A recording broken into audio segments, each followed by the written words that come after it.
Good morning बच्चों। Good morning बैठो। मैं हूं अंजनी सिंह, प्राइमरी का मास्टर, और ये हमारी पाठशाला सैनिक स्कूल की काउंसलिंग चल रही है। उसमें एसएस है, एनएसएस है। एनएसएस मतलब है न्यू सैनिक स्कूल। न्यू सैनिक स्कूल बच्चों के मन में और गार्जियन के मन में एकदम कौंध रहा है कि आखिर ये क्या चीज है, न्यू क्यों लगाए, नया सैनिक स्कूल आखिर है क्या, ये नया बनाया गया है, नया पैटर्न है कि कुछ अंतर किया गया है।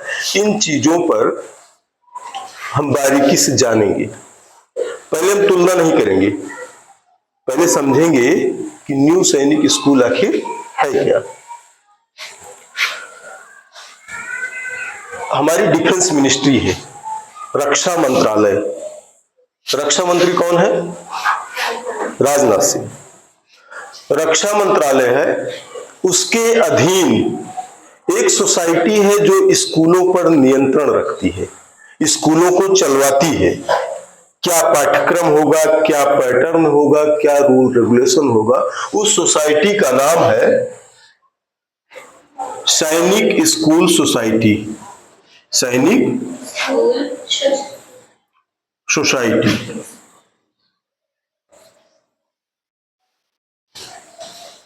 ये है, ये इसकी कंट्रोलिंग बॉडी है।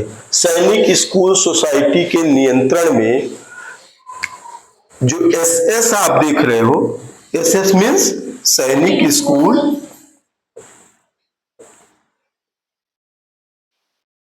और जो आप एनएसएस देख रहे हो उसमें भरा हुआ है न्यू सैनिक स्कूल। ये दोनों इसी के अधीन काम करते हैं। ये जो नियम कानून बनाएगा, जो नियमावली देगा, उसी का पालन इनको भी करना है, इनको भी करना है। ये देश में कुल है 33। कितने हैं? 33। अपने उत्तर प्रदेश में 3 है, सबसे नजदीक आपका अमेठी। एनएसएस कितने हैं? शुरू में 10-12 हुए, 20 हुए ना, अब 40 पहुंच गए हैं। देश में खुलने कितने हैं? 100 का टारगेट है। ये जो 100 खोले जाने हैं, सदन में हमारे पार्लियामेंट में एक संशोधन हुआ, अमेंडमेंट हुआ। उस अमेंडमेंट में कहा गया कि हमें नए सैनिक स्कूलों की स्थापना करनी चाहिए। अब नए सैनिक स्कूल कह दिए तो तुरंत तो खड़ा नहीं हो जाएगा, या तो कोई न कोई बॉडी मौजूद हो, कोई न कोई बिल्डिंग मौजूद हो, उस तरह के लोग काम करने वाले हो ना। तो भाई सरकार को करना चाहिए था, नए सैनिक स्कूल को खोल रही है। भारत देश का पहला सैनिक स्कूल कौन है पता है आपको? हम बताते रहते हैं, यूपी सैनिक स्कूल लखनऊ। यूपी सैनिक स्कूल घोड़ाखाल, कुंजपुरा, RIMC देहरादून से लगा करके जितने आप देख रहे हो, नालंदा ना, RMS के 5 धौलपुर, चायल, बेलगाम, ये नहीं है। सबसे पहला स्कूल है यूपी सैनिक स्कूल लखनऊ, कैप्टन मनोज पांडे के नाम से है। ठीक, ये भारत देश का पहला स्कूल है, अंग्रेजों के जमाने से। जरूरत क्यों पड़ी? 35 सैनिक स्कूलों में काम नहीं चल रहा था। इसका एक सर्वे आया रक्षा मंत्रालय से, डिफेंस मिनिस्ट्री से। किससे? डिफेंस मिनिस्ट्री से जो है ये पता कराया कि भाई पता करो कि हमारे यहाँ कितने अफसरान की कमी है, अफसरों की। सारे रक्षा मंत्रालय जो तीनों सेनाओं के प्रमुख कौन कौन, admiral, general, air chief marshal, good girl, इन सब ने अपनी रिपोर्ट सौंपी। आज के 20 साल पहले की महामहिम हमारे यहाँ 50,000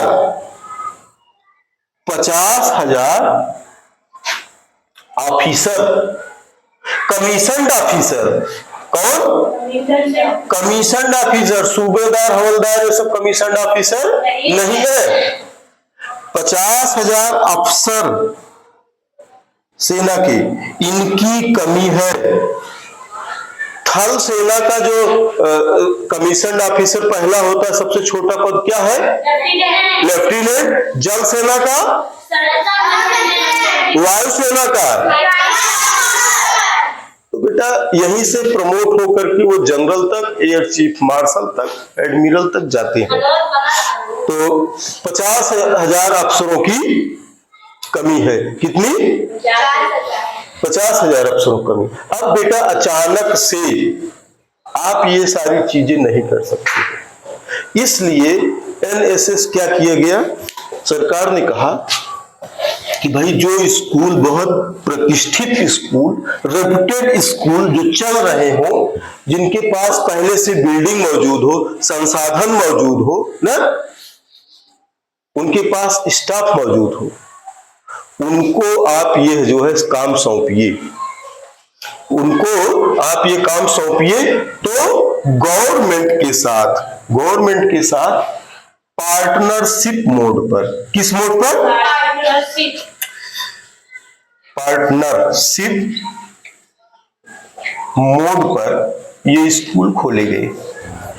अभी ये कौन सा बैच चल रहा है? तीसरा। कौन सा बैच चल रहा है? तीसरा। इसके 2 साल पहले से एडमिशन शुरू हुआ, उसके पहले एडमिशन इसमें नहीं होते थे। तो इन अफसरों की पूर्ति के लिए सैनिक स्कूल में क्या किया जाता है? एनडीए की तैयारी कराई जाती है। मुख्य इनका यही है, national defence academy NDA crack करके बच्चा जो है क्या करता है, जब 12th में पहुंचता है 18 साल की उम्र में ना, 12th में लगभग यही उम्र रहती, थोड़ा कम ज्यादा, लेफ्टिनेंट इंग्लिश में लिखा रहता है, हिंदी में कहते हैं लेफ्टिनेंट, ठीक, लेफ्टिनेंट बनता है। बेटा सेना कमजोर हो जाएगी, सब कुछ कमजोर हो जाए। जिनको नहीं पता है वो ये जान ले, दोनों में कोई अंतर नहीं है, दोनों में कोई अंतर नहीं है। सैनिक स्कूल सोसाइटी पुराने सैनिक स्कूलों को भी रेगुलेट करती है, नए सैनिक स्कूलों को भी रेगुलेट करती है। फीस दोनों की सेम है, फीस दोनों की लगभग बराबर। लगभग बराबर क्यों जानते हो? 33 सैनिक स्कूलों की भी फीस बराबर नहीं है। सबसे कम फीस पुंगलुआ की है। कहां की?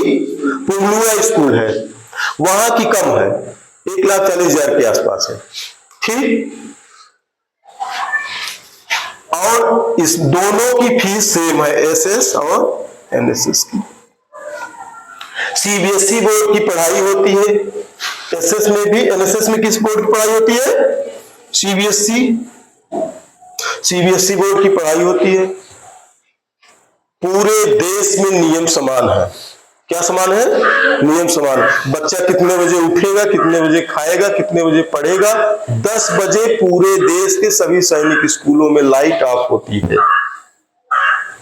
तो एसएस और एनएसएस, ठीक है, दोनों में हम जो ब्रॉड अंतर है, ठीक है, जो कंपैरिजन है क्या है, उसको हम आपको बाद में बता देंगे। एनएसएस आप ये जान लीजिए जैसे पुराने सैनिक स्कूल है उसी तरीके से नए सैनिक स्कूल है, फीस लगभग समान है, ठीक। दोनों को नियंत्रण कौन करती है? सैनिक स्कूल सोसाइटी करती है ना, सब रक्षा मंत्रालय के डिफेंस मिनिस्ट्री के अधीन है, कोई अंतर नहीं है। सर्टिफिकेट जो वहां से मिलेगी, सर्टिफिकेट जितनी वैल्यू एसएस की है उतनी ही वैल्यू एनएसएस की है। तो सेना में अफसरों की कमी को दूर करने के लिए, अच्छे अफसर बनाने के लिए, उस पैटर्न को पालन करने के लिए एनएसएस बनाया गया है। कोई ये अलग, कोई बेकार, कोई रद्दी चीज नहीं है, लोगों को जानकारी नहीं है इसलिए वो भ्रम फैला रहे हैं, ठीक है। अगला सेशन हम आपको नवोदय सैनिक स्कूल के सारे जो बेनिफिट्स हैं वो बताएंगे, ठीक है। थैंक यू बच्चों।